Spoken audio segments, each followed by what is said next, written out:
पाकिस्तान के एटमी प्रोग्राम के रूह रवां मुल्की दिफा को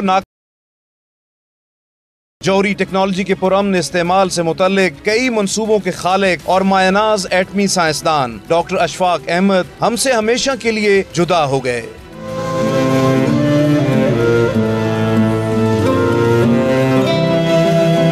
डॉक्टर अशफाक अहमद 3 नवंबर 1930 को गुरदासपुर भारतीय पंजाब में पैदा हुए। इब्तदाई तालीम पाकिस्तान, डॉक्टरेट डिग्री कनाडा से हासिल की। मायनाज माहिर तबियात, जौहरी साइंसदान, पाकिस्तान एटॉमिक एनर्जी कमीशन के साबिक चेयरमैन और 28 मई 1998 को एटमी धमाकों के पीछे मजबूत आवाज थे। डॉक्टर अशफाक ने मुल्की दिफा को नाकाबिले तस्खीर बनाया।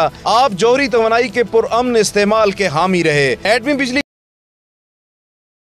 मकासद के लिए जौहरी तवानाई का इस्तेमाल, सरतान के इलाज के लिए अस्पतालों का क़याम आपके नादिर कारनामे थे। डॉक्टर अशफाक कई बरस हुकूमती मुशीर साइंस और वजीर मुमलिकत के ओहदों पर भी फायज रहे। डॉक्टर अशफाक को उनकी ग्रांकद्र खिदमात के एतराफ में 1989 में सितारा इम्तियाज से नवाजा गया, 1995 में हिलाल इम्तियाज और फिर 1998 में पाकिस्तान का सबसे बड़ा सिविल एजाज निशान इम्तियाज अता किया गया।